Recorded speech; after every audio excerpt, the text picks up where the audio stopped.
சிறகடிக்க ஆசை சீரியலில் இனி என்ன நடக்க போகுது அப்படின்னு தான் பார்க்க போகிறோம்.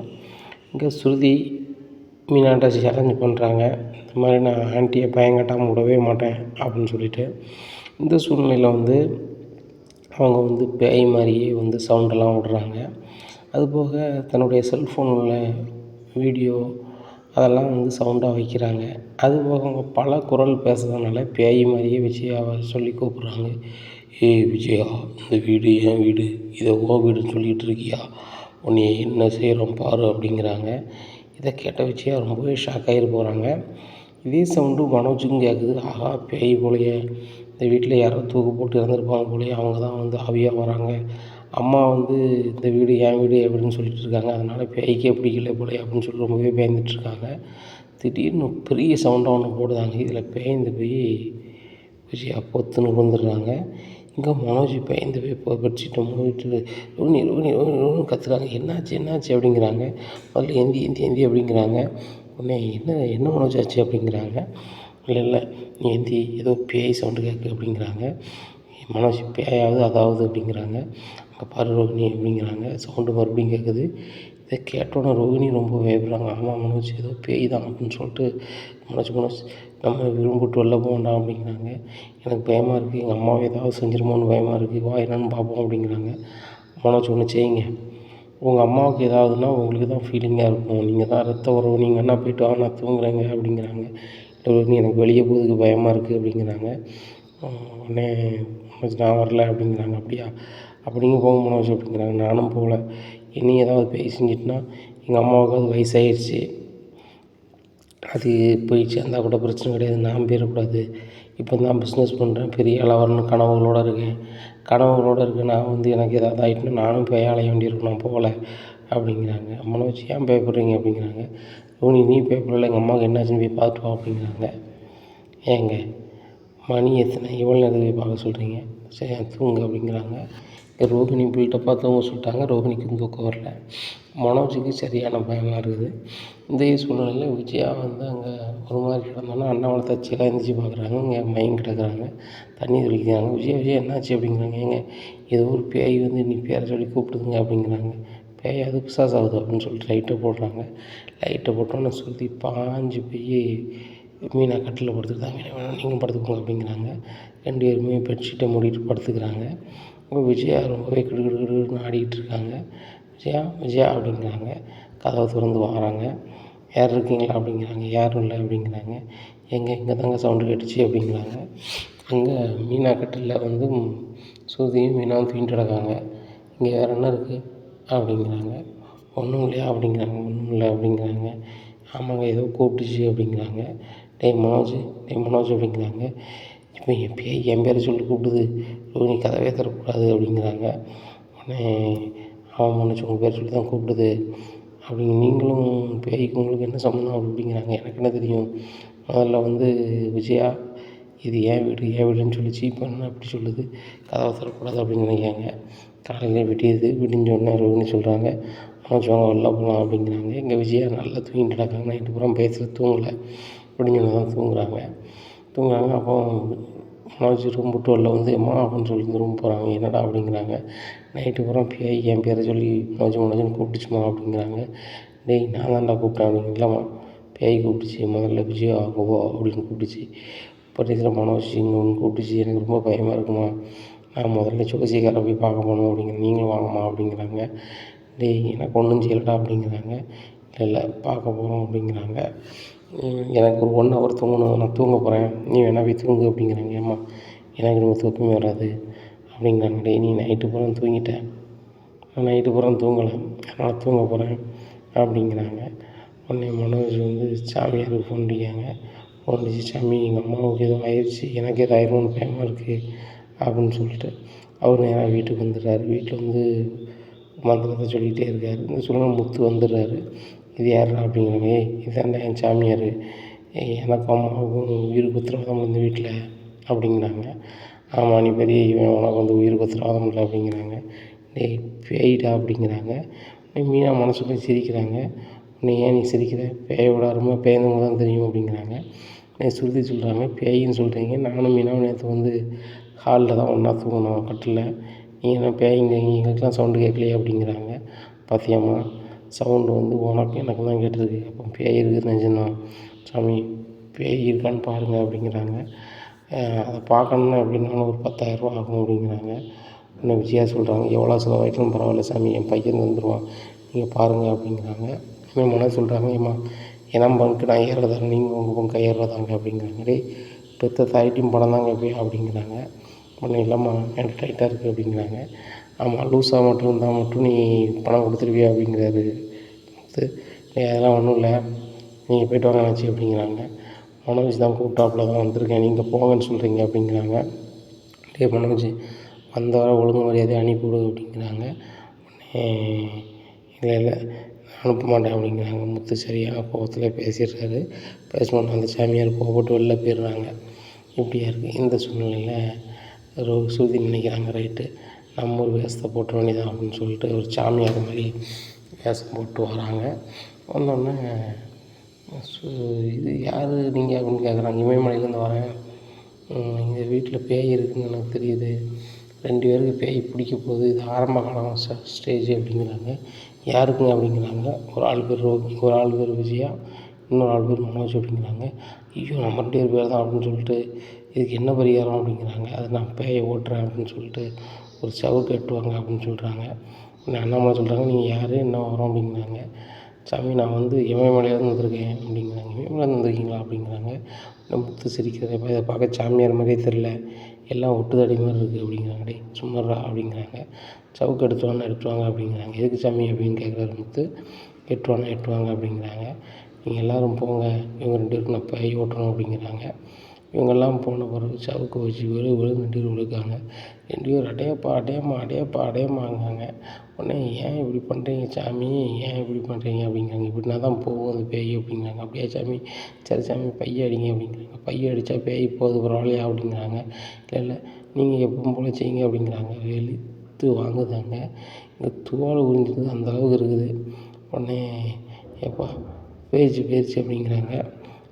விஜயா எங்கே போயிடுச்சு அப்படிங்கிறாங்க. பேய் போயிடுச்சு அப்படிங்கிறாங்க. சரி போனால் சரி தான் அப்படிங்கும்போது மனோஜ் உங்களுக்கு அப்படிங்க எனக்கும் போய்ட்டு அப்படின்னு எடுத்து கும்பிட்றாரு. எப்பா பேயை ஓட்டியாச்சு அப்படின்னு சொல்லி டோப்போலாம் கலத்துறாங்க ஸ்ருதி. இது கலத்துனோடனே விஜய் ரொம்பவே ஷாக் ஆகிடுறாங்க. ஸ்ருதி நீயா அப்படிங்கிறாங்க. ஆமாம் நான் தான் அப்படிங்கிறாங்க. உடனே நீ என்ன சாமியார் வேஷம் போட்டு வந்திருக்கேன், கலெக்டர் வேலை பார்க்கியா அப்படிங்கிறாங்க. இல்லை ஆண்டி பேயினா பயப்பட மாட்டேன் அப்படி இப்படின்னு சொன்னீங்க, இப்போ கடைசியில் பேய்ந்து உங்களுக்கும் பேய் பிடிச்சிட்டு நம்ப ஆரம்பிச்சிட்டிங்க. என்ன உங்களுக்கு பேய் சவுண்டு விட்டதும் நான் தான், பேய் ஓட்டினதும் நான் தான். பேயும் இல்லை பிசாசும் இல்லை, எல்லாம் பயம் மட்டும்தான். மீனா வந்து பேய் படம் பார்க்கும்போது இதெல்லாம் ஒரு கதையா, நீனே ஒரு குட்டி பிசாசுன்னு சொன்னீங்க, நீங்களும் இப்போ குட்டி பிசாசு மாதிரி தான் வேலை பார்த்தீங்க ஆண்டி அப்படிங்கிறாங்க. டேய் ரவி உன் பொண்டாட்டிக்கு அறிவே கிடையாதாடா அப்படின்னு சொல்லிட்டு ஃபோன் பண்ணி பேசுகிறாங்க. ஏம்மா நான் ரெஸ்டாரண்ட்டில் இருக்கேன், 2 நாளாக லீவ் இல்லாமல் அங்கே வேலை பார்த்துட்ருக்கேன் அப்படிங்கிறாங்க. அது தெரியுதா, உன் பொண்டாட்டிக்கு ஓவர் செல்லமாயிட்டு என்கிட்ட வந்து பேய் மாதிரி நைட்டு விளாடுதா, விடிய காலம் சவுக்கு வச்சு ஒழுக்கா என்னையும் மனோஜையும் அப்படிங்கிறாங்க. அவட்ட நீ ஃபோனை கொடு அப்படிங்கிறாங்க. ஸ்ருதி இது பேசு அப்படிங்கிறாங்க. ஸ்ருதி ஏன் இந்த தேவையில்லாத வேலைலாம் பார்க்குற அப்படிங்கிறாங்க. உங்கள் அம்மா தான் தேவையில்லாத வேலை பார்க்குறாங்க, நானும் மீனாவும் வந்து பேய் படத்தை சந்தோஷமாக பார்த்துட்ருந்தோம், அவங்க பார்த்துட்டு பார்க்காத மாதிரி போகலாம். ஆனால் அவங்க வந்து கருத்து சொன்னாங்க.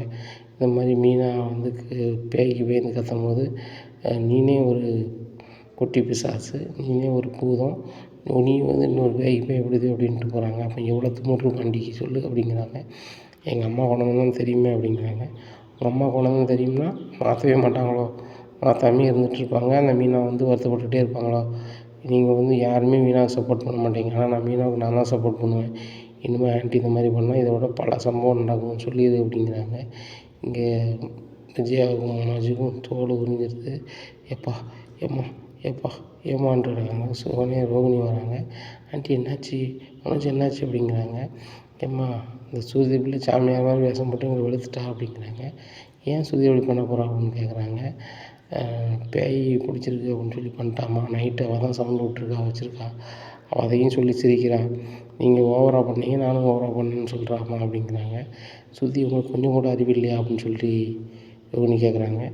ஏன் ரோகிணி நீங்கள் தர போகிறீங்களா அப்படிங்கிறாங்க. உங்கள் அறிவை தர போகிறீங்களா அப்படிங்கிறாங்க. யாரும் அறிவை தர மாட்டேன், அறிவுபூர்வமாக நடங்க, அப்படிங்கிறாங்க. நீங்களும் அறிவு தர மாட்டீங்க, அறிவுபூர்வமாக நடக்கணும் எப்படி நடக்க முடியும், எனக்கும் அறிவு இல்லையே அப்படிங்கிறாங்க. ஆன்ட்டியும் மனோஜ் இப்படி பண்ணியிருக்கீங்க அப்படிங்கிறாங்க. ஆன்ட்டி வந்து ரொம்ப ஓவராக பண்ணாங்க, பேய்க்கு போயிட மாட்டேன், அதை செய்ய மாட்டேன், இதை மாட்டேன் செய்ய மாட்டேன்னு சொல்லிட்டு மனோஜ் அவங்களுக்கு முட்டு கொடுத்தாங்க.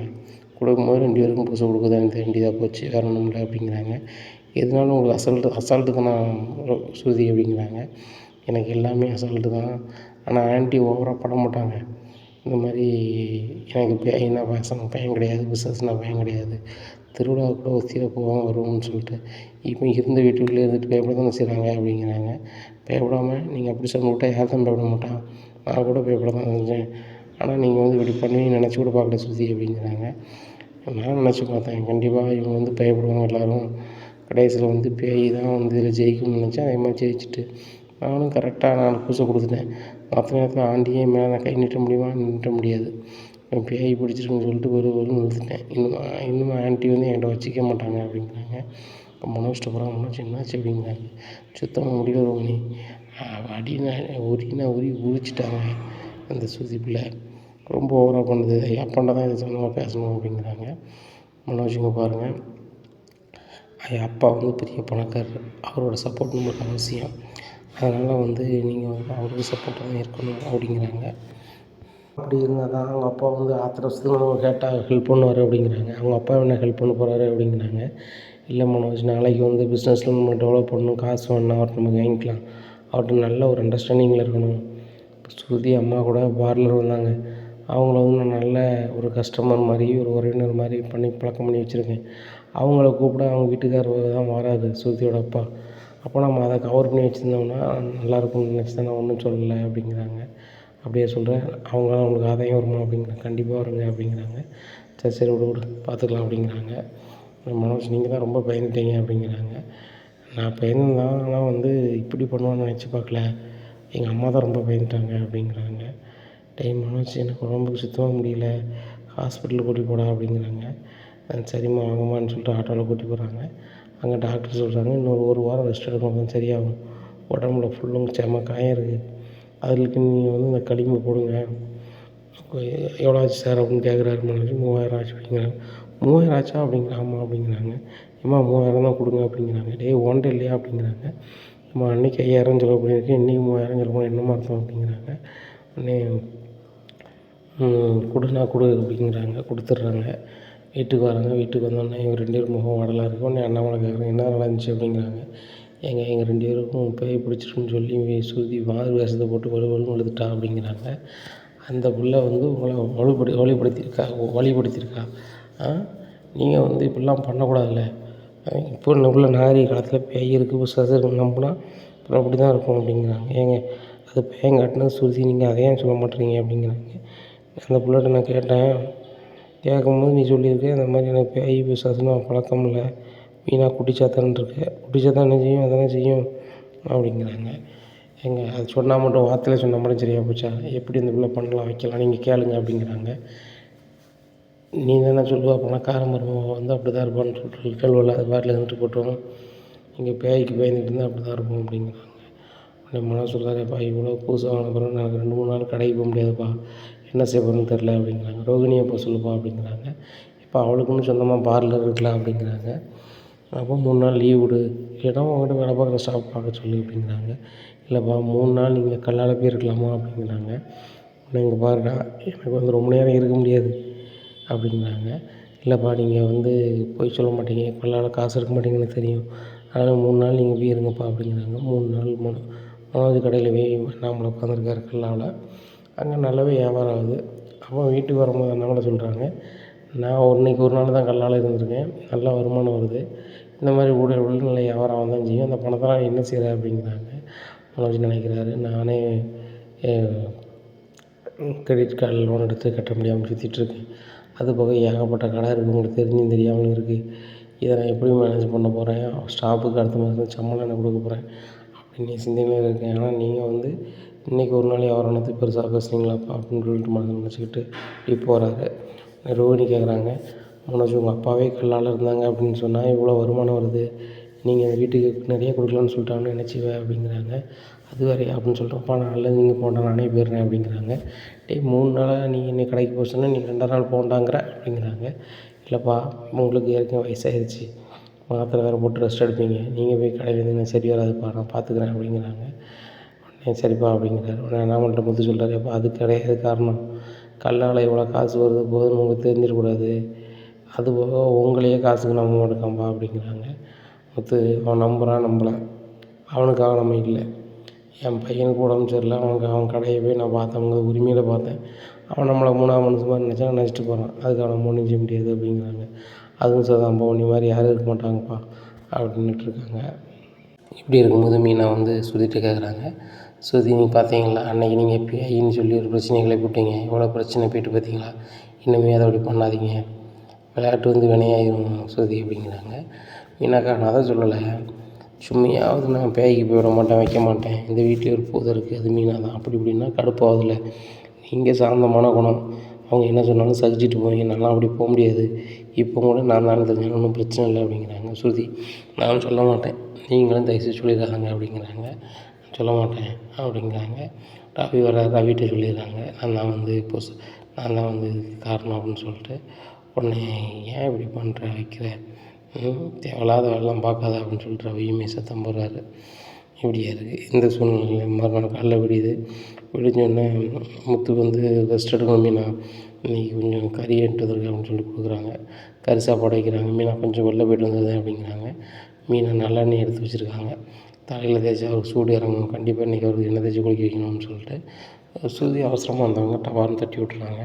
என்ன ஸ்ருதி இப்படி எண்ணெய் தட்டி விட்டீங்க, இந்த எண்ணெய் வந்து என் வீட்டுக்காரர் குளிக்கிறதுக்காக வச்சுருந்தேன், யார் விழுந்துட்டாங்கன்னு நினச்ச முடியும் அப்படின்ட்டு விஜயா வராங்க. எண்ணெயை பார்த்துருக்காங்க. பார்த்தோன்னே என்னடி எண்ணெயை கொட்டி வச்சுருக்க, இது எண்ணெயை நான் விழுந்துருவேன்னு நினைக்கோ, இந்த எண்ணெய் எனக்கு சாதாரணம் அப்படின்னு சொல்லிட்டு நடக்கிறாங்க. பொத்துன்னு விழுந்துடுறாங்க. விழுந்தோடனே செப்புன்னு உறிஞ்சிருது. இந்த சூழ்நிலை எதுக்குமா அப்படின்னு சொல்லிட்டு மனோஜ் இருக்கிறாரு, அவரும் பொத்துன்னு விழுந்து அவருக்கு செப்பு நுரிஞ்சிருது. இப்படியா இருக்குது. உடனே 2 பேரும் போய் வழியில் துடிக்காங்க. மனோஜ் என்னாச்சு ஆண்டி என்னாச்சு, மனோஜ் என்னாச்சு ஆண்டி என்னாச்சு அப்படின்னு கேட்டுட்டு இருக்காங்க. ஏம்மா முதல்ல ஒரு ஆட்டோ வர சொல்லணுமா அப்படிங்கிறாங்க. ஆட்டோ எடுத்து நேராக தனியாக சொல்லிட்டு போகிறாங்க. அங்கே போனால் ஸ்கேன் பண்ணி பார்க்குறாங்க. ஸ்கேன் பண்ணி பார்க்கும்போது இடுப்பு நுரிஞ்சிருக்கு அப்படிங்கிறாங்க. அப்போ நீங்கள் வந்து இதில் மாவு கட்டு போடணும் அப்படிங்கிறாங்க. 2 பேருக்கும் மாவு கட்டு போட்டு வீட்டுக்கு அனுப்புகிறாங்க. ஆனால் விஜயா வீட்டுக்கு வந்து சரியான கடுப்பாகுது. அப்புறம் மீனா நாங்கள் 2 பேரும் இப்படி ஆகணும்னு சொல்லி தான் எண்ணெய் ஊற்றி வச்சு அப்படிங்கிறாங்க. அத்தை நான் ஊற்றவே இல்லை, இது வந்து விளையாட்டு போக்கில் ஸ்ருதி தான் ஊற்றுனாங்க அப்படிங்கிறாங்க. ஓ நீங்கள் 2 பேரும் சேர்ந்துட்டு இந்த வீட்டில் எல்லாத்தையும் கஷ்டப்படுத்த நினைக்கிங்களா, ஸ்ருதி உனக்கு அறிவு இல்லையாம்மா, நீ பணக்கார வீட்டு பிள்ளை, எப்படி இருக்கணும் ஏது இருக்கணும்னு உனக்கு தெரியாதா, அவள் ஒரு சாதாரண பூக்காரி, அவள் லெவலுக்கு ஏற்றாப்புல இருப்பாள், நீ அவட்ட பழகுறதோ பேசுறது எனக்கு பிடிக்கல அப்படிங்கிறாங்க.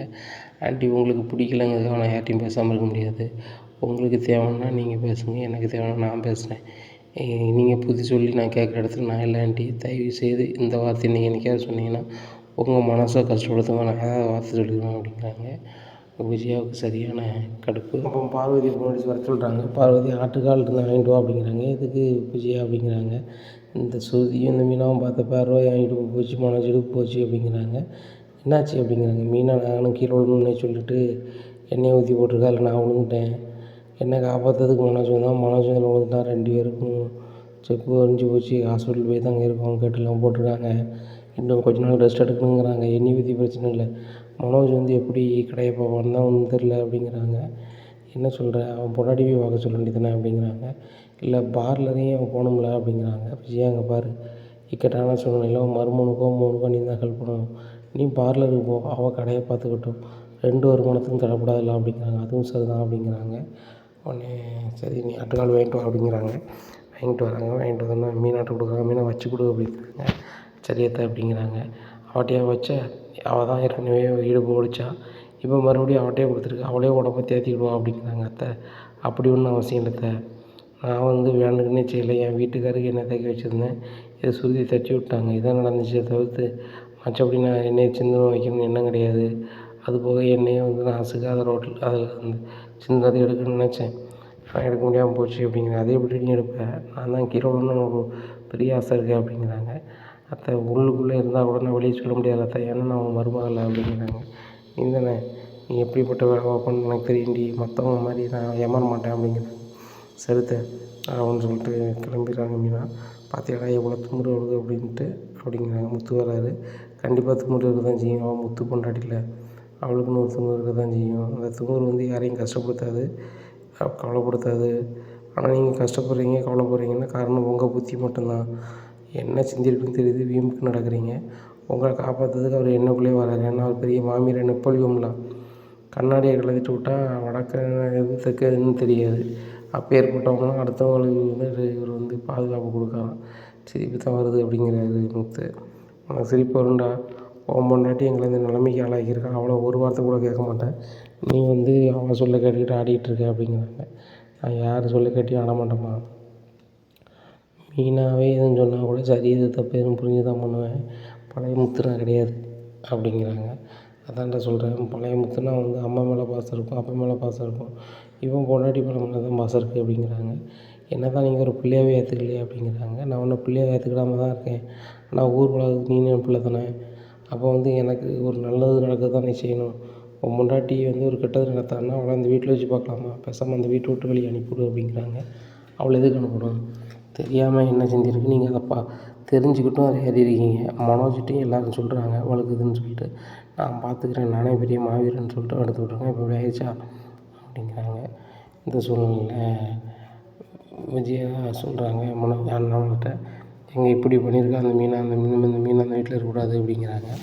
ஏன்னா டேரெக்டாக வந்து நீ உழுதுன்னு சொல்லிட்டு முன்னாடி ஊற்றுனாலா அப்படின்னு கேட்குறாங்க. இல்லை அப்படிங்கிறாங்க. அவள் எப்போவுமே கை சிந்தி இது பண்ணியிருக்கு, அதை வச்சு நீ பேசிகிட்டு இருக்க அப்படிங்கிறாங்க. மற்றபடி அந்த மீன் அப்படி என்ன குறை சொல்ல முடியும் சொல்லு அப்படிங்கிறாங்க. எங்கள் குறை சொல்லணும்னா 1000 குறை சொல்லலாங்க, கொண்டு வந்த பொண்ணு நீங்கள் கொண்டு வந்த பொண்ணு, அதை வந்து அந்த பொண்ணு எதுவும் நினைக்கக்கூடாதுங்கிறதுக்காக தான் வீட்டில் இருக்க வச்சுட்டு இருந்தேன். இனிமேல் அவளுக்கு இந்த வீட்டில் இடம் கிடையாதுங்க, வீட்டை விட்டு வெளியே போய் சொல்லுங்க அப்படிங்கிறாங்க. அவளாம் வெளியே போக மாட்டான், அப்படி தேவைன்னா நீ தான் வெளில போய்க்கணும் அப்படிங்கிறாங்க. ஏன் அப்படிங்கிறாங்க. நீ வந்து முத்தையும் மீனாவும் வந்து வீட்டை விட்டு அனுப்பணும்னு சொல்லிக்கிட்டு இருக்க, எப்படி அவங்க மாடியில் ரூம் கட்டும்போது நீ வந்து ஏதாவது இடைஞ்ச பண்ணணும்னு எனக்கு தெரியும், அதனால் என் பங்கு உள்ள வீட்டை வந்து மீனா பேரில் எழுதிட்டேன் அப்படிங்கிறாங்க. எங்கே இது நீங்கள் எப்படி எழுதலாம் அப்படிங்கிறாங்க. என் பங்கு யாருக்கெல்லாம் கொடுக்க எனக்கு உரிமை இருக்குது, நான் மீனாவை கொடுத்துட்டேன், முத்துட்டு கொடுத்தா கூட நாளைக்கு இந்த தாய் பாசத்தில் மீனாவை வெளியே போகணுன்னு சொல்லுவான், அது சரி வராது, அதனால் வந்து அவள் பேரில் வீடு எழுதிட்டேன். பாதி வீடு அவள் பேரில் இருக்குது, பாதி உனக்கு தான், நீ பாதி உணரவா, அவளை அனுசரித்து போகலான்னா அவள் வேறு யார்கிட்ட ஊற்றுறாலும் நாளைக்கு அந்த ஆள் வந்து உங்கள்கிட்ட பங்கு கேட்பார், பார்த்துக்கோ அப்படிங்கிறாங்க. ஏங்க அப்படி பண்ணீங்க, என்கிட்ட ஒரு வார்த்தை சொல்லிடக்கூடாதா அப்படிங்கிறாங்க. அவங்ககிட்ட சொல்ல எங்கே விட்டேன், நீ ரொம்ப தலக்கணத்தில் ஆடுத, பந்தா பேச்சு பேசிட்டே நீனும் உன் பையனும், வருமானம் 5 பைசா கிடையாதுனாலும் பெரிய கோடிக்கணக்கில் சம்பாதிக்கிற மாதிரி பில்டப் மட்டும் பண்ணுதான் அந்த பணம் வச்சு, நீ அவனுக்கு சப்போர்ட் பண்ணுற, இப்படி தான் நடக்குது. ஆனால் அந்த முத்து மீன் அப்படி கிடையாது, 10 ரூபா உழைச்சாலும் இன்றைக்கி 10 ரூபா தான் உழைச்சாலும் நேர்மையாக அந்த உண்டியில் போட்டு பணம் சேர்த்து வைக்காங்க. கண்டிப்பாக அவங்க வீடு கட்ட தான் போகிறாங்க, அவங்க கூட 2 நேரம் ஒத்தாசை பண்ண தான் போகிறேன் அப்படிங்கிறாங்க. எங்கள் ஒரு காலமும் நடக்காது, இவ்வளோலாம் பணம் சேர்த்துலாம் கட்ட முடியாது, ஒரு ரூமு கட்டுறதுக்கு எவ்வளோ ஆகும் தெரியுமாங்க, குறைஞ்சபட்சம் 3 லட்ச ரூபா ஆகும். இவன் அந்த ஒரு ரூம் 2 ரூமு கட்டுதானா, கிட்டத்தட்ட 7 லட்ச ரூபா பெற்றுனாங்க அப்படிங்கிறாங்க. வேணாலும் பாரு, முத்துக்கு வந்து சீக்கிரம் பணம் பட்ட தான் போகிறான், நீ அதை பார்க்க தான் போகிற அப்படிங்கிறாங்க. ஒரு காலமும் நடக்காதுங்க, நீங்கள் எழுதி வச்சுக்கோங்க, முத்தாலையும் மீனாலையும் மாடியில் வீடு கட்ட முடியாது, மீன் அந்த வீட்டில் இருக்கக்கூடாது, வீட்டை விட்டு வெளில போக சொல்லுங்கள் அப்படிங்கிறாங்க. அவள் எதுக்கு போகணும் அப்படிங்கிறாங்க. அந்த வீட்டில் வந்து எனக்கு கேடு நினைக்கிறதே அவள் தான், என் முன்னாடி அவள் என்னைய ஊற்றுனா அப்படிங்கிறான். ஓ முன்னாடி ஊற்றுனாளா, ஸ்ருதி மீனா விளாண்டுட்டு இருக்கோம், புத்துன்னு வந்துட்டுருந்தாங்க. மீனா சொன்னால் நீ என்ன எப்படி பேசுகிற, அவள் புருஷனுக்காக அவள் காத்திருக்கா, அதை தப்புன்னு சொல்ல முடியுமா அப்படிங்கிறாங்க. ஏங்க அவள் வந்து இன்னும் இந்த வீட்டில் இருந்தால் வீட்டுக்கு நல்லது கிடையாது, ஏற்கனவே பெரிய பணக்கார மருமக ஸ்ருதி, அவளுக்கு வந்து பக்குவம் ஏற மாட்டேங்குது, இந்த மீனா அவளை சப்போர்ட் பண்ணுறான், அதுபோக ஸ்ருதி பெரிய ஒரு கோடீஸ்வரனோட அப்பாவா, அதனால் வந்து ரோகிணியும் மீனா இருந்தால் இருக்க மாட்டா அப்படிங்கிறாங்க. அவங்கெல்லாம் இருப்பாங்க, நீ தான் நல்லா இருக்க குடும்பத்தை கெடுத்துட்ருக்க, அவங்கள அமைதியாக இரு அப்படிங்கிறாங்க. எங்கே நான் அமைதியாக இருந்து தாங்க வந்து வாழ்க்கையே போச்சு, இன்னும் வந்து நான் அமைதியாக இருக்க போகிறது கிடையாது, இந்த மீனாவை வீட்டை விட்டு அனுப்பாமல் இருக்க மாட்டேன் அப்படிங்கிறாங்க. வீடே அவள் பேரில் பாதி இருக்குங்க, அனுப்பாமல் மாட்டேன், அப்படி போனால் நீ தான் போண்டிருக்கணும், நீ அனுப்பி பாரு, அவள் போகிறான்னு பார்ப்போம் அப்படிங்கிறாங்க. மீனா வழியே வாடி அப்படிங்கிறாங்க. அத்தை அப்படிங்கிறாங்க. ஒழுங்குமுறை தான் வீட்டை பார்த்து போயிரு, இன்னும் இந்த வீட்டில் இடம் கிடையாது அப்படிங்கிறாங்க. அத்தை எதனாலும் என் புருஷன் சொல்லிட்டு தான் நீங்கள் ஏன் சொல்கிறீங்க அப்படிங்கிறாங்க. முத்து வந்துடுறாரு. நான் எதுக்கு மீனா நீ வீட்டு விட்டு போக சொல்ல போகிறேன், நீ வந்தப்போ தான் சந்தோஷமாக இருக்கேன், தாயினா என்ன, தாய் உணவுன்னா என்ன அப்படிங்கிறத காமிச்சது நீ தான், பாசம் என்னது நீ தான் காமிச்சிருக்க, அப்படி இருக்கும்போது வந்து நான் அப்படி ஒன்று அனுப்புவேன் அப்படிங்கிறாங்க. அதானே அப்படிங்கிறாங்க. எப்படி இருக்கும் ரவி வராரு, முது அப்படிங்கிறாரு, என்ன அப்படிங்கிறாங்க. ரவி சொல்கிறாரு, இந்த மாதிரி எங்கள் ஓனர் வீட்டில் ஒரு ஃபங்க்ஷனுக்கு முத்து காரு வேணுமா பூ வேணுமா நீங்கள் 2 பேரும் கொடுக்கலாமா அப்படிங்கிறாங்க. உடனே விஜயா சொல்கிறாங்க, ஏய் ரவி உனக்கு அறிவு இல்லையா, காரு வேணும்னா நல்லா புது காரை எங்கேயாவது அமுத்தி விட சொல்லு, பூ வேணா பெரிய மார்க்கெட்டில் வாங்க சொல்லு, அது எதுக்கிட்டா இவகிட்ட போய் சொல்கிற, உன் பேர் தான்டா கெட்டு போகும் அப்படிங்கிறாங்க. ஏம்மா நீங்கள் சும்மா இருங்க, அண்ணி அதை பார்த்துப்பாங்க, அண்ணி பெரிய ஆஃபர் அண்ணி, கல்யாணமே கிட்டத்தட்ட 1 கோடி ரூபாய்க்கு மேலே செலவு பண்ணுறாங்க, பூவுக்கு மட்டுமே அவங்க 30,000 40,000 என்ன பாருங்கள் 4 லட்சம் 5 லட்சத்துக்கு செலவு பண்ணுற அளவுக்கு அவங்ககிட்ட இது இருக்குது அப்படிங்கிறாங்க. அவ்வளோ வசதியாக அப்படிங்கிறாங்க. எங்கள் ஓனர் நல்ல வசதி, அவங்க வீட்டம்மா பெரிய பணக்காரங்க, அதனால் பூ நிறைய அவங்க பயன்படுத்துவாங்க, காரும் அவங்ககிட்ட இருக்குது, ஆனால் பொண்ணு மாப்பிள்ளைக்கு வாடகை கார் வேணுங்கிறாங்க அப்படிங்கிறாங்க. டேய் நம்மகிட்ட 2 கார் இருக்குடா அப்படிங்கிறாங்க. சரி ஒரு காருக்கு வந்து 10,000 வாடகை பேசுகிறேன் அப்படின்னு சொல்லிட்டு ஃபோன் அடிக்கிறாங்க. சார் ஒரு நாள் வாடகை 10,000 சார், 2 கார் வந்துடும், பூவும் ஏற்பாடு பண்ணிடலாம் சார், எங்கள் அண்ணி தான் இது பண்ணுறாங்க அப்படிங்கிறாங்க. ரவி நீங்கள் பைக் எடுத்துட்டு வாங்க, நான் அட்வான்ஸ் வந்து விட்றேன் கொடுத்துருங்க முதல்ல அப்படிங்கிறாங்க. போய்ட்டு வராங்கன்னு சொல்லிட்டு நேராக போகிறாரு. அங்கே போய் அட்வான்ஸ் எங்கிட்ட முத்துட்டு கொடுக்குறேன், முத்து இதை வச்சுக்கோ அப்படிங்கிறாடே, இவ்வளோ பெரிய பணத்தை நான் பார்த்தது இல்லையடா அப்படிங்கிறாங்க. வச்சுக்கோ ஒன்றும் பிரச்சனை இல்லை, காரை கரெக்டாக தான் கல்யாண நாள் கொண்டு போயிரு, அதுவும் அண்ணி பூ கொண்டு போயிடணும், நீனும் அதுக்கு சப்போர்ட் பண்ணணும்ல அதுக்கு தான் அப்படிங்கிறாங்க.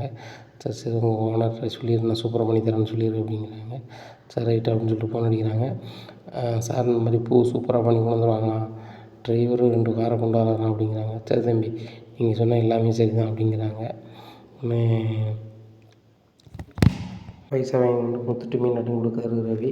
வாங்கிட்டு ரொம்ப சந்தோஷம் ரவி, இப்படி நீங்கள் ஆஃபர் வாங்கி தரீங்க, ரொம்ப சந்தோஷமாக இருக்குது, சுருதி கூட அன்றைக்கி சினிமா கம்பெனிக்கு ஒரு ஆஃபர் வாங்கி தந்திருக்கா, மிகப்பெரிய விஷயம் எங்களுக்கு, நாங்கள் வந்து எப்படியோ உழைச்சி சாப்பாட்டுட்ருக்கோம், ஆனால் நீங்கள் ஹெல்ப் பண்ண போய் நான் கொஞ்சம் அடுத்த லெவலுக்கு போக முடியும் அப்படிங்கிறாங்க. அண்ணி நீங்கள் வந்து மாடியில் வீடு ரூம் கட்டுன்னு நினைக்கிங்க, அதுக்கு இந்த பணம் உதவிகரமாக இருக்கும், அதனால தான் அண்ணனையும் ஆர்டர் பண்ணேன், உங்களையும் ஆர்டர் பண்ணேன் அண்ணி அப்படின்னு சொல்கிறாங்க. அதுவும் சரி தான் அப்படின்னு சொல்லிட்டு, இந்த பணத்தெல்லாம் உண்டியலில் போட முடியாது, அவ்வளோ பெரிய கட்டாக இருக்குது அப்படின்னு சொல்லிட்டு, அப்பா இதை வச்சுக்கோங்க அப்படிங்கிறாங்க.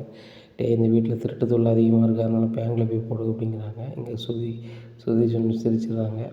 ரோகிணி ரொம்பவே கடுப்பாகி ரூமுக்கு போகிறாங்க. என்ன மனோஜ் உங்கள் அப்பா கூட உன்னை திருடன்னு சொல்லிட்டு இருக்காரு அப்படிங்கிறாங்க. எண்ணி எங்கே சொன்னார், இந்த வீட்டில் காணாமல் போயிருந்தான்னு சொன்னார் அப்படிங்கிறாங்க. முத்து சொல்ல மாட்டார், இந்த வீட்டில் ஒரு பொருள் காணாமல் வைக்கலைன்னா அதுக்கு பொறுப்பு வந்து மனோஜ் மட்டும்தான், அப்படி இருக்கும்போது எந்த பணமும் நகையை வைக்க முடியாது அப்படின்னு சொல்லுவாங்களா, அதனால் அப்பா அதே மாதிரி பேசி நீ வந்து பேங்கில் கொண்டு போடுங்கிறாரு. அந்த பணத்தை நீங்கள் என்ன செய்ய போகிறீங்க, உங்கள் அக்கௌண்ட்டில் எவ்வளோ பணம் கிடக்குதுன்னு சொல்லிட்டு அவங்களுக்கு தெரியுமா அப்படிங்கிறாங்க. ரோகிணி இதை போய் அவங்கள்ட்ட சொல்லிகிட்டு இருக்காத, நம்மளுக்கு வருமானம் வரலன்னு கதையை பேத்திகிட்ருக்கேன், நாளைக்கு நம்மளுக்கும் ஒரு சேஃப்டி வேணும், அதை நான் சேர்த்துட்ருக்கேன் அப்படிங்கிறாங்க. ஓ அப்படியா மனசு, நான் சொல்ல மாட்டேன் அப்படிங்கிறாங்க. சூழ்நிலையில் விஜயாவை பார்க்குறதுக்கு நடன பள்ளிக்கு வராங்க. விஜயா அங்கே இல்லை. அப்போ பார்வதி கேட்குறாங்க, மாஸ்டர் அங்கே அப்படிங்கிறாங்க. மாஸ்டருக்கு கொஞ்சம் அடிபட்டிருக்கு, மாஸ்டர் வந்து அவங்க வீட்டுக்கு போயிருக்காங்க அப்படிங்கிறாங்க. அவங்க வீடு எந்த இடத்துல இருக்குது அப்படின்னு கேட்குறாங்க. அவங்க அட்ரஸ் கரெக்டாக சொல்லி விட்றாங்க. நேராக வந்தோடனே காலிங் பெல்லில் ஒரு 5 6 பெல் அடிக்கிறாங்க. யார் அப்படின்னு சொல்லி மீனா திறக்குறாங்க. வாங்க நீங்கள் யார் அப்படின்னு கேட்குறாங்க. ஒன்றும் இல்லை, நாங்கள் விஜயா இருக்காங்களா, அவங்ககிட்ட வந்து நடனம் படிச்சுக்கிறதுக்காக மாஸ்டர் பார்க்க வந்திருக்கோம் அப்படிங்கிறாங்க. அத்தை உங்களை பார்க்க வந்து ஸ்டூடெண்ட்லாம் வந்திருக்காங்க அப்படிங்கிறாங்க. என்ன பார்க்க அப்படின்னு சொல்லிட்டு பையன் வராங்க. என்ன மாஸ்டர் ஒரு மாதிரி நான் வரீங்க அப்படிங்கிறாங்களா, இடுப்பு நொறுங்கிருச்சு அப்படிங்கிறாங்க. பயங்கரமான ஆள் மாஸ்டர், நடனத்தை வந்து அசால்ட்டாக சொல்லி கொடுத்துட்டு உங்களுக்கு இப்படி ஆயிடுச்சா அப்படிங்கிறாங்க. வீட்டில் தான் பண்ணேன்னு சொன்னால் மரியாதை இருக்காதுன்னு சொல்லிட்டு, ஆமாம் என்ன செய்கிறது, ப்ராக்டிஸ் பண்ண அப்படி ஆயிடுச்சு அப்படிங்கிறாங்க. நாங்கள் எல்லோரும் சேர்ந்து தான் வந்தோம் அப்படிங்கிறாங்க. இவ்வளோ பேர் சேர வந்திருக்கீங்களா அப்படிங்க, ஆமாம் அப்படிங்கிறாங்க. இந்த நேரத்தில் பார்த்து இந்த மீனா வந்து நம்ம குறுக்கம் வச்சு விட்டாளே அப்படின்னு சொல்லிக்கிட்டு இருக்காங்க. இந்த சூழ்நிலையில் மனோஜ் வந்து கடைக்கு போக முடியாதனால அங்கே வேலை பார்க்குற ஸ்டாஃபை வச்சு கடையை நடத்திட்டுருக்காரு. அப்போ அவங்க வந்து ஒரிஜினல் பொருளை தூக்கி தூர வச்சுட்டு டூப்ளிகேட் பொருளை இறக்கி வச்சிடுறாங்க. அதை கஸ்டமர் வாங்கிட்டு போயிட்டு மனோஜுக்கு ஃபோன் அடிக்கிறாங்க. என்ன சார் உங்கள் கடையில் பொருள் தரமாக இருக்குன்னு சொல்லி தான் வாங்குகிறோம், ஆனால் நீங்கள் டூப்ளிகேட் பொருளை வச்சுருக்கீங்க இன்றைக்கி அப்படிங்கிறாங்க. நான் இன்றைக்கி கடையில் இல்லை அப்படிங்கிறாங்க. விஜயா ஃபர்னிச்சர் உங்கள் கடை தானே அப்படிங்கிறாங்க. ஆமாம் அப்படிங்கிறாங்க. அந்த கடையிலேருந்து வாங்கினா அந்த பில்லை உங்களுக்கு அனுப்புகிறேன்னு சொல்லிட்டு பில்லு அனுப்புகிறாங்க. பில்லு அனுப்புனோன்னா மனோஜ் ரொம்ப ஷாக் ஆகிடுறாரு. அப்போ இவர் பொருள் வந்து நம்ம கடையில் தான் வாங்கியிருக்காரா அப்படின்னு சொல்லிட்டு, சார் அதில் டேமேஜ் இருக்க வாய்ப்பு இல்லை, அதை நீங்கள் வேணால் ரிட்டர்ன் கொடுங்க, நான் கம்ப்ளைண்ட்டு கொடுத்துட்றேன் அப்படிங்கிறாங்க. அவங்க ரிட்டர்ன் கொடுத்துட்றாங்க. மனோஜுக்கு வந்து உடம்பு சரியில்லைனா அங்கே போயிடுறாரு. நேராக கம்பெனிக்கு இந்த பொருள் அனுப்புகிறாரு. இந்த பொருள் வந்து தரமாக இல்லை, உடஞ்சிருக்கு, நான் வேறு பொருள் கொடுங்க அப்படின்னு சொல்லிட்டு கம்பெனிக்காரங்க செக் பண்ணிட்டு இது போலி பொருள், மனோஜ் உங்களை டீலர்ஷிப்பை நாங்கள் கேன்சல் பண்ணுறோம், நீங்கள் டூப்ளிகேட் பொருளை கொடுத்து எங்கள் அந்த கம்பெனி ஏமாத்தலாம்னு பார்க்குறீங்க, அது நடக்காது அப்படிங்கிறாங்க. டூப்ளிகேட் பொருள் எப்படி போச்சு? நீங்கள் தானே எனக்கு பொருள் தந்தீங்க அப்படிங்கிறாங்க. அது யாருக்கு தெரியும்? நாங்கள் உங்களுக்கு பணம் கட்டுறீங்க, பணம் தான் பொருளை தரோம். நீங்கள் குடோனில் இருக்கிறீங்களா, கடையில் இருக்கிறீங்களா, வேற எங்கே இருக்கிறீங்க எனக்கு எப்படி தெரியும் அப்படிங்கிறாங்க. ரொம்ப கடுப்பாகி கடைக்கு வராரு. டேய் எப்படிடா பொருள் மாறுச்சு? எப்படிடா வந்து நல்ல பொருள் வந்து டூப்ளிகேட் பொருளாக மாறுச்சு அப்படிங்கிறாங்க. எங்களுக்கு எப்படி சார் தெரியும்? நீங்கள் கேமராவில் பார்த்துட்டே இருக்கீங்க. நீங்கள் பார்க்கும்போது நான் தகவல் சொல்கிறேன் அப்படிங்கிறாங்க. அதுவும் சரிதான் அப்படின்னு சொல்லிட்டு மனோஜ் முழிக்கிறாரு. சரி வராது, கம்பெனிக்காரங்க நம்மளை ஏமாத்துறாங்க அப்படின்னு சொல்லிட்டு ஒரு வக்கீலை போய் பார்த்தாங்க. அவங்க வந்து கேஸ் போடுறதுக்கு ஒரு 50,000 கொண்டு வாங்க அப்படிங்கிறாங்க. கல்லெல்லாம் இருக்குது, அது போக வந்து பேங்கில் அது கிரெடிட் கார்டு உள்ள போனால் அதில் கொண்டு கொடுக்குறாங்க வக்கீல்கிட்ட. அவங்க லீகல் நோட்டீஸ் அனுப்புகிறாங்க. லீகல் நோட்டீஸ் அனுப்புனா எங்களுக்கு இது கெட்ட பேர் அப்படின்னு சொல்லிட்டு அவங்க இவருக்கு 10 நோட்டீஸ் அனுப்புகிறாங்க. 10 நோட்டீஸ் அனுப்பிட்டு கோர்ட்டில் ஃபைல் பண்ணிடுறாங்க. கோர்ட்டில் போனவங்க மனோஜ்கிட்ட கேட்குறாங்க கேள்வி, இந்த மாதிரி எவ்வளோ நாளாக நீங்கள் வந்து அவங்ககிட்ட பொருள் வாங்கிட்டுருக்கீங்க அப்படிங்கிறாங்க. நான் கடை வச்சதுலேருந்து அவங்கள்ட்ட தான் வாங்கிட்டுருக்கேன் அப்படிங்கிறாங்க. அப்போ அந்த பொருள் உங்களுக்கு தரமான மாதிரி தெரிஞ்சுச்சா அப்படிங்கிறாங்க. இல்லை ரொம்ப நாளாக அவங்க நடத்திட்டுருக்காங்க, தரமாக இருக்குன்னு நினச்சேன். ஆனால் வந்து இவங்க வந்து போலி பொருள் கொடுத்துருக்காங்க அப்படிங்கிறாங்க. இப்படிலாம் ஒரு பொருளை நாங்கள் கம்பெனிலேருந்து கொடுக்க மாட்டோம் சார். எங்கள் கம்பெனி 1991 இருக்குது அப்படிங்கிறாங்க. ஓ பார்த்தீங்களா, 91லேருந்து இருக்குது, நீங்கள் என்ன இப்படி பேசுகிறீங்க அப்படிங்கிறாங்க. ஆமாம் சார், அவங்ககிட்ட வாங்கினதான்னு சொல்லிட்டு இவர் வந்து மறுபடியும் அதையே சொல்கிறாரு. இந்த சூழ்நிலையில் விசாரித்து பார்த்துட்டு இதை ஆய்வு பண்ணுங்க அப்படின்னு சொல்லி ஒரு அறிக்கை போடுறாங்க ஜட்ஜி. இதை ஆய்வு பண்ணி பார்க்குறாங்க. சார் உண்மையிலே இது வந்து டூப்ளிகேட் தான் அப்படிங்கிறாங்க. உடனே அந்த கம்பெனிக்காரங்க மான நஷ்ட வழக்கு போடுறாங்க மனோஜ் மேலே. மனோஜால் எங்கள் கம்பெனி கெட்ட பேர் ஆயிடுச்சு, எங்கள் வியாபாரம் 1 கோடி ரூபா லாஸ் ஆயிடுச்சு, மனோஜ் வந்து 1 கோடி ரூபா தரணும்னு சொல்லிட்டு இதை பார்த்தோன்னே மனோஜ் லீகல்னு சொல்லி அரண்டுறாரு. ஓ இத்தனை லட்ச ரூபா வேணுமா அப்படின்னு சொல்லிட்டு முடிக்காங்க. ஆகா இனிமேல் சரி வராது, கம்பெனிக்காரன்ட்ட சமரசம் பண்ண வேண்டியதான்னு சொல்லிட்டு அண்ணாச்சி மன்னிச்சிருங்க அப்படிங்கிறாங்க.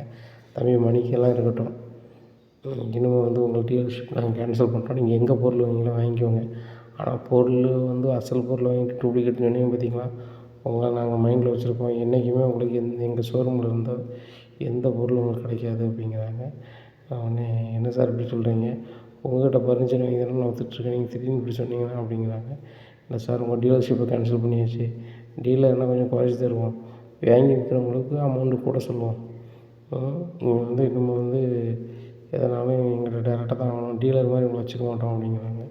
சார் என்ன சார் சொல்கிறீங்க? இவ்வளோ நாள் எனக்கு வந்து 75% உங்களுக்கு 25% எனக்குன்னு சொன்னீங்க, இப்போ மாற்றி பேசுகிறீங்க அப்படிங்கிறாங்க. இல்லை உங்களுக்கு அதிக லாபம் கிடைக்கட்டுமே, புதுசாக தொழில் பண்ணுறவங்கன்னு சொல்லி உங்களுக்கு ஒரு செலவு பார்த்து தான் செஞ்சோம். ஆனால் உங்களுக்கு அந்த நன்றி விசுவாசம் இல்லை, இந்த பொருள் சரியில்லை, அது இல்லை, இது இல்லைன்னு சொல்லிட்டு நீங்கள் பேட்டிலாம் கொடுக்குறீங்க, அதுவும் கண்ணாடி பட்டல்ல சரி வராது அப்படின்னுட்டுருக்காங்க. இப்படியா இருக்குது. கோர்ட்டில் ஆர்டர் போடுறாங்க. இந்த மாதிரி மனோஜ் தான் வந்து அந்த ஃபர்னிச்சர் கடையை ஏமாற்றிருக்காரு, அதனால் மனோஜுக்கு வந்து 5 லட்சம் வந்து அபராதம் விதிக்கிறேன் அப்படிங்கிறாங்க. இதை கேட்டால் மனோஜ் ரொம்பவே ஷாக் ஆகிறாரு. இப்போ 5 லட்சத்துக்கு எங்கே போக அப்படின்ட்டு வச்சுட்டு இருக்கும்போது ஜட்ஜ் சொல்கிறாரு, இந்த 5 லட்ச ரூபா உடனே கட்டலைன்னா 3 மாதத்துக்கு இவங்க ஜெயிலில் இருக்கணும் அப்படிங்கிறாங்க. ஆகா 3 மாதமா? ஒரு இடத்துல நம்மளால் இருக்க முடியாது, இது ஜெயிலுன்னா அந்த ரூம்லேயே தான் நம்ம இருக்கணும், அது சரியாக வராது அப்படின்னு நினைக்கிறாங்க மனோஜ். அப்போ தான் கிரிமினலாக யோசனை பண்ணுறாங்க. இருக்கிறது ஒரே இதுக்கு ரிலீஃப் ஆகிறதுக்கு ஒரே வாய்ப்பு வந்து அம்மா பேர் இருக்க வீட்டை நம்ம பேரில் மாற்றி நம்ம பேசாமல் ஒரு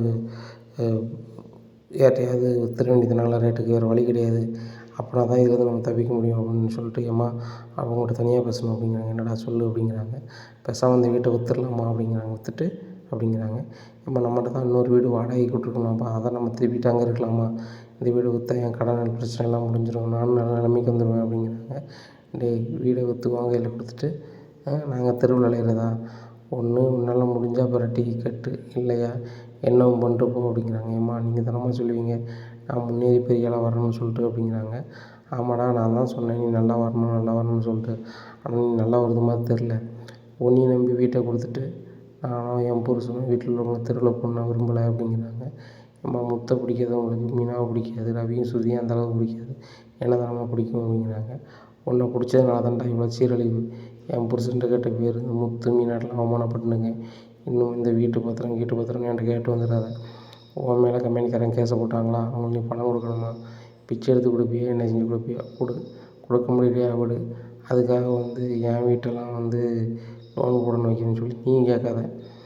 முறையாக உன் பொண்டாட்டிக்கு நான் வந்து லோன் வச்சு கொடுத்துட்டு நான் பட்ட கஷ்டம், நான் பட்ட அசிங்கம் எனக்கு தான் தெரியும். இனிமேல் அந்த அசிங்கத்தையும் அந்த அவமானத்தையும் நான் பண்ண தயாராக இல்லை அப்படிங்கிறாங்க.